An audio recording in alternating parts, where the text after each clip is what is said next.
Okay, Assalamualaikum warahmatullahi wabarakatuh. Untuk sesi PTPR satu iltizam pada hari Khamis, kita akan teruskan dengan bab yang ketujuh, iaitu ketaksamaan linear. Okay, maksud ketaksamaan linear, ketaksamaan ialah hubungan di antara dua kuantiti yang berlainan nilainya. Okay, sebagai contoh, kalau kita lihat contoh yang pertama, 1 tambah 3 sama dengan 4, 2 tambah 2 pun sama dengan 4. Jadi nilai di sebelah kiri dan nilai di sebelah kanan adalah sama. Kita akan guna simbol kesamaan. Okey, dan yang ini dikenali sebagai persamaan sebab dia menghubungkan dua nilai yang sama. Kemudian contoh yang kedua, kita ada 1 tambah 8, ini sama dengan 9, 2 darab 2 sama dengan 4. Jadi 9 lebih besar daripada 4 dan ini dikenali sebagai ketaksamaan.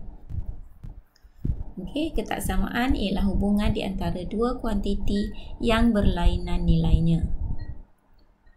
Okey, dalam ketaksamaan kita ada 4 simbol dan kita akan lihat satu persatu tentang tanda ketaksamaan dan maksudnya. Okey, yang pertama adalah simbol lebih besar daripada. Yang kedua adalah simbol lebih kecil daripada. Kemudian yang ketiga adalah simbol lebih besar daripada atau sama dengan. Dan yang keempat ialah lebih kecil daripada atau sama dengan. So ada 4 simbol yang perlu kamu tahu apa maksudnya.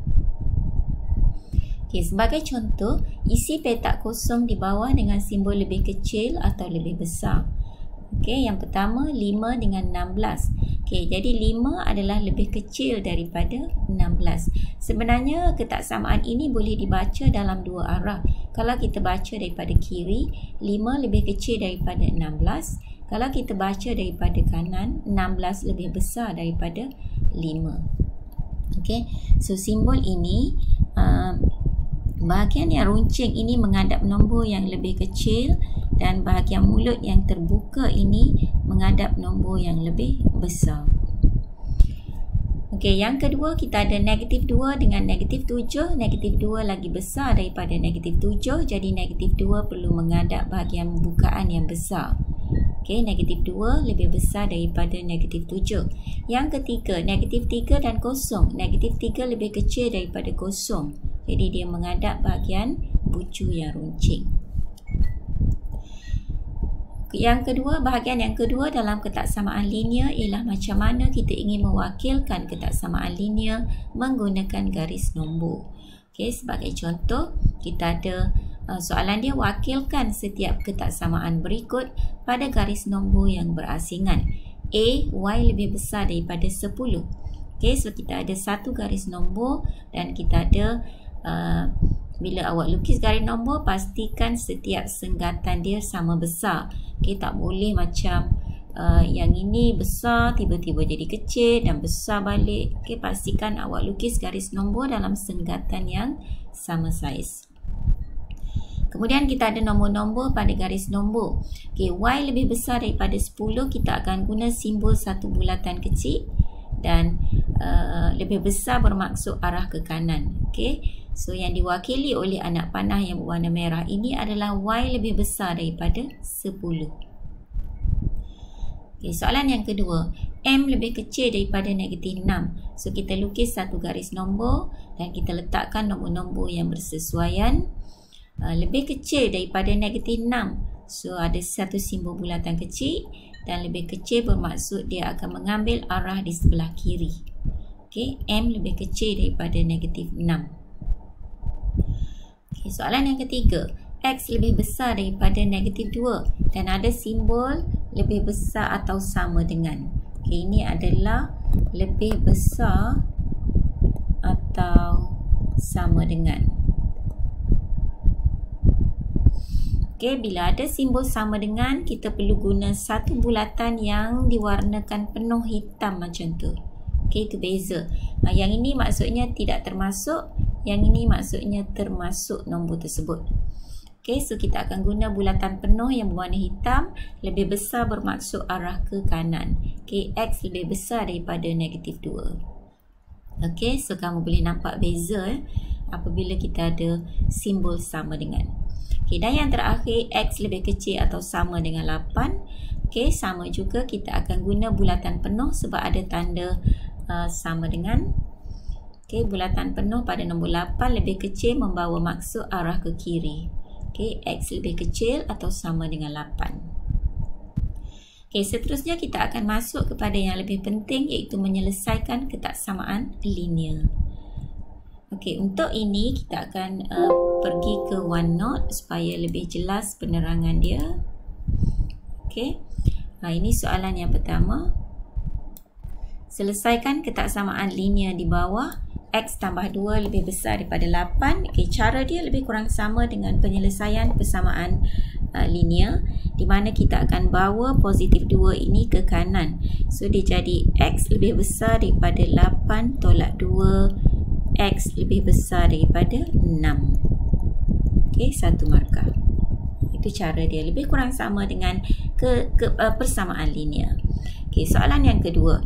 X tolak 5 lebih kecil daripada 3. So, kita akan bawa negatif 5 ke kanan menjadi tambah. X lebih kecil daripada 3 tambah 5. Jadi, X lebih kecil daripada 8. Okey, 1 markah. Okey, seterusnya yang ketiga. 3X lebih besar atau sama dengan 27. Ini adalah proses mendarab. So, bila kita bawa ke kanan, dia akan jadi bahagi. X lebih besar atau sama dengan 27/3. So, X lebih besar atau sama dengan 9. Okey, D. D ni pelik sikit. Ada satu catatan khas untuk ketaksamaan. Apabila melibatkan pembahagian dengan nombor negatif, tanda ketaksamaan mesti disongsangkan. Okey, apabila melibatkan pembahagian dengan nombor negatif, tanda ketaksamaan mesti disongsangkan. Okey, ini adalah proses darab. So, kita akan bahagi dengan negatif 5. Okey, kita tulis balik. Negatif 5X lebih besar atau sama dengan 35.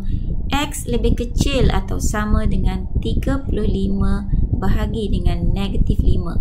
So, nampak ya, apabila kita membahagi dengan tanda negatif, tanda ketaksamaan perlu disongsangkan. So, X lebih kecil atau sama dengan negatif 7. Yang ini awak kena hati-hatilah apabila melaksanakan pembahagian kepada nombor negatif. Okey, seterusnya kita ada ni adalah bahagi. So, bila bawa ke kanan dia akan jadi darab. X lebih besar daripada negatif 5 darab 3. X lebih besar daripada negatif 15. Okey, seterusnya satu lagi. Apabila melibatkan pendaraban dengan nombor negatif, tanda ketaksamaan mesti disongsangkan. Okey, X per negatif 4 lebih kecil daripada negatif 7. So, kita akan darab dengan negatif 4. X lebih besar daripada negatif 7 darab negatif 4. So, X lebih besar daripada 28. Okey, seterusnya kita ada persamaan yang lebih complicated. Okey, kita akan bawa positif 7 dahulu. Turutannya sama dengan turutan semasa kita melaksanakan persamaan linear, di mana kita akan bawa nombor yang tidak berkembar dengan pemboleh ubah. Jadi 3X lebih besar atau sama dengan 31 tolak 7. Sorry, 31 31 tolak 7. Awak boleh guna kalkulator. Jadi 3X lebih besar atau sama dengan 31 tolak 7 berapa? Tekan kalkulator.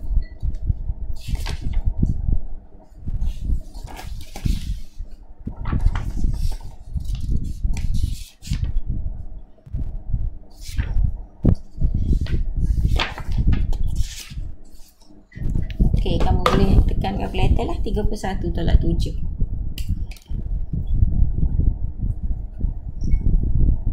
Okey, bersamaan dengan 24.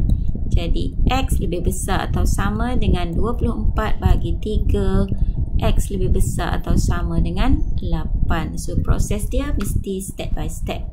Okey, soalan H. Seterusnya kita ada negatif 2X tolak 5. Sama juga kita akan bawa satu persatu nombor yang bebas daripada pemboleh ubah. Jadi, awak ada negatif 2X lebih besar atau sama dengan 13 tambah 5. Okey, negatif 2x lebih besar atau sama dengan 18. Ini melibatkan pembahagian dengan nombor negatif. Jangan lupa songsangkan ataupun terbalikkan dia punya tanda ketaksamaan. 18 bahagi negatif 2, jadi x lebih kecil atau sama dengan negatif 9. Okey, soalan I, mungkin soalan terakhir. Okey, kita akan bawa positif 4 dulu. Jadi x per negatif 3 lebih besar atau sama dengan 9 tolak 4. X per negatif 3 lebih besar atau sama dengan 5. Okay, melibatkan pendaraban dengan nombor negatif. So x terbalikkan, 5 darab negatif 3. X lebih kecil atau sama dengan negatif 15. Okay, so kita dah selesai melaksanakan penyelesaian kepada ketaksamaan linear. So apa yang penting? Pertama, kamu perlu kenal tanda-tanda ataupun simbol yang digunakan dalam ketaksamaan. Okay, lebih kecil daripada, lebih besar daripada, lebih kecil daripada atau sama dengan, dan lebih besar daripada atau sama dengan. Okay, yang kedua, kamu perlu tahu macam mana ingin mewakilkan ketaksamaan linear pada satu garis nombor. Dan yang ketiga, apabila kita menyelesaikan ketaksamaan linear, caranya sama dengan penyelesaian persamaan linear. Cuma kamu perlu ingat, apabila melibatkan pendaraban ataupun pembahagian dengan nombor negatif, simbol ataupun tanda ketaksamaan perlu disongsangkan. Okey, so kita akan susuli pembelajaran PDPR kita pada hari ini dengan latihan pengukuhan yang cikgu akan bagi menerusi grup kelas. Okay, sekian. Assalamualaikum warahmatullahi wabarakatuh.